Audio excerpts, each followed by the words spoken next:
This is Dain from the Mental Cartographer, where we talk about all things psychology in little bits and pieces until we finally know what we're talking about.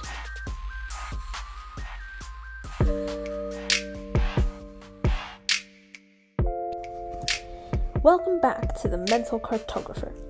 I'm your host Dain, and in today's episode, we're going to be exploring something that affects all of us in ways we might not even realize: the connection between literacy and power.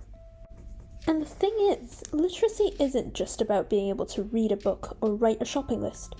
It's about control. Control over information and ideas. So today, we're going to dig into how literacy does all of that and more. Stick with me as we break down why literacy is so much more than just a skill. Let me ask you, have you ever been in a situation where reading or writing something gave you an advantage? Maybe it was a job application, an important email, or just understanding a set of instructions. But now think of the opposite. If in that situation you couldn't read or write, that situation would look completely different. Not being literate means missing out on all the opportunities that come with access to information.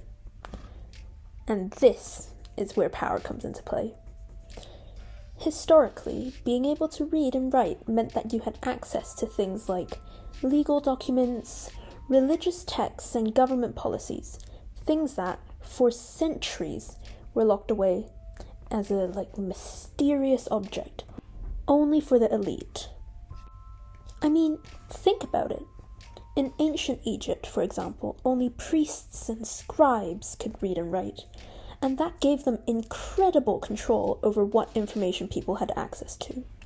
They decided what got written down, what stories were told, and ultimately who had the power to make decisions.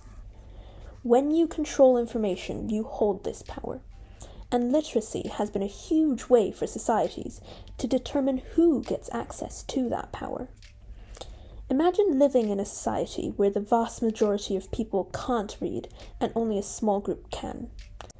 That group holds all the cards. They decide what gets shared, what gets believed, and what changes are made in society. And this was the reality. This was the power dynamic that has existed for thousands of years. But here's the thing. When more people learn to read and write, more people start to ask questions. Think about the printing press, invented in the 1400s.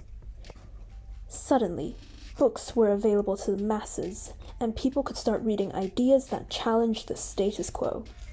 It wasn't just about reading books, though. It was about gaining access to knowledge that could change your view of the world. People could start questioning authority, government policies, and even their own beliefs. So, literacy doesn't just allow us to understand the world, it also lets us change it. The more you can read and write, the more you can understand the bigger picture and make informed decisions. It's not about gaining knowledge, though it is in part. It's about having the power to influence, share, and act on that knowledge. And this isn't just some old history lesson. Think about today. With social media, blogs, and online resources, information is everywhere. People who are literate have the tools to participate in big conversations, whether it's politics, culture, or technology, and even influence change. But if you're not literate, that access is much harder to come by. So what does that mean? In societies where literacy is widespread, there's more equality and opportunity for everyone. But when literacy is limited, those with the knowledge and access to information hold more power. It's a simple truth. Literacy equals power. And in a second, we'll be back to dive deeper into how literacy shapes history and continues to affect us today.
Now, let's dive into something that has been brewing for a long time. How literacy is about power, but also social status and even exclusion. When we look at someone who's well-read, educated, and literate, we often associate them with authority, influence, and success, right? But why is that? What is it about literacy that has allowed it to act as such a strong indicator of power in society? Let's start by breaking this down. Literacy has always been tied to social status. The more literate you are, the more likely you are to have access to power, wealth, and opportunities. It's not just about personal ability. It's about what being literate represents in a broader context. For example, learning to read and write takes time. You need education, resources, and support, and these things are often linked to social class.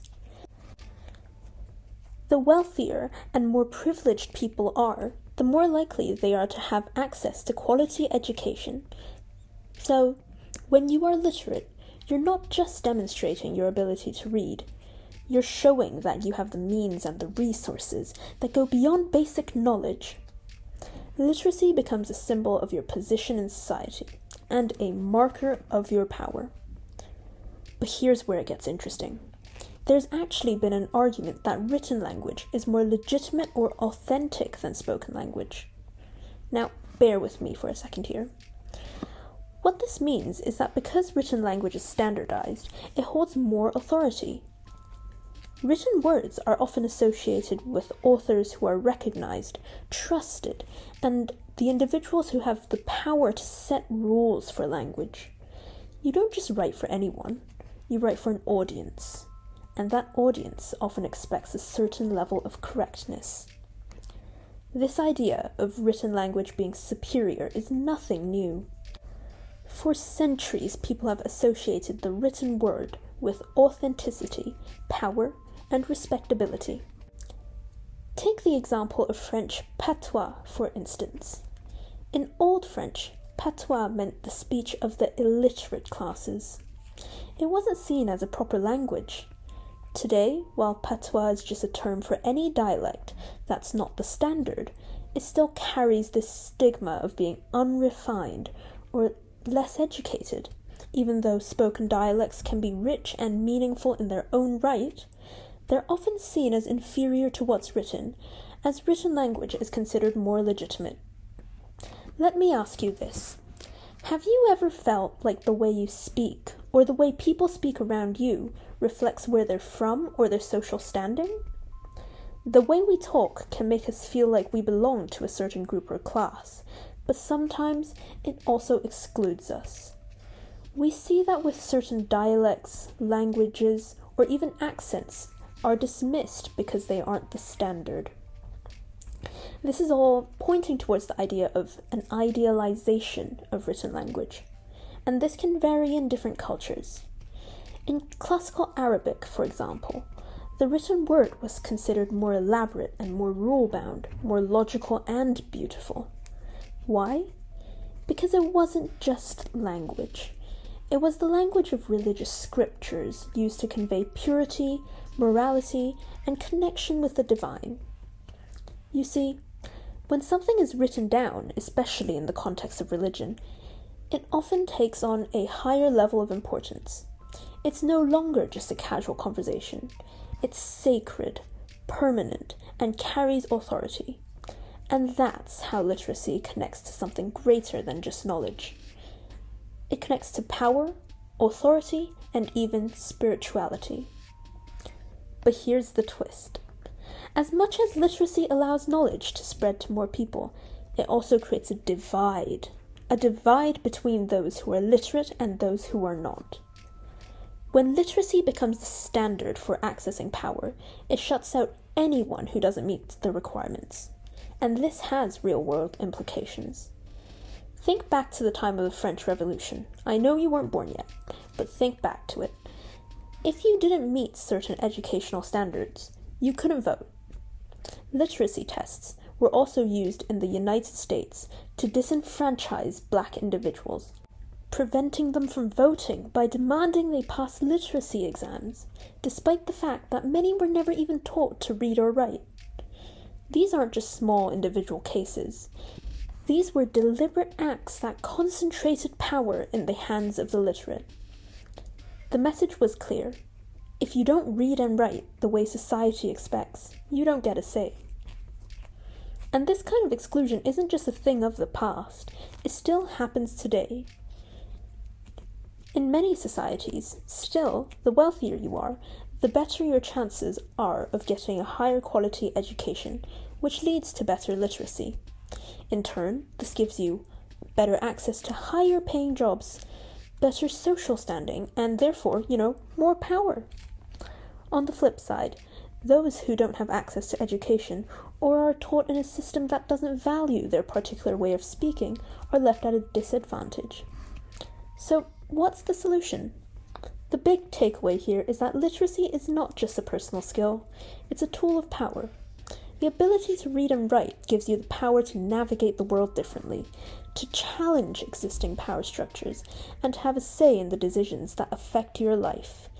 But for those who are excluded from the system, literacy becomes a barrier. It creates a divide that keeps some people out and leaves others in control. And this divide is often tied to history, both political and social. There are power dynamics at play that have intentionally restricted education, literacy, and access to information for certain groups. So, what do you think? Is literacy more than just a skill? Is it a tool? Is it a marker of who gets to hold power in society? Certainly, I think that those who can read, write, and control language have access to influence, opportunity, and control. And that's what I will leave you on. Stay tuned for the next episode of the Mental Cartographer next month.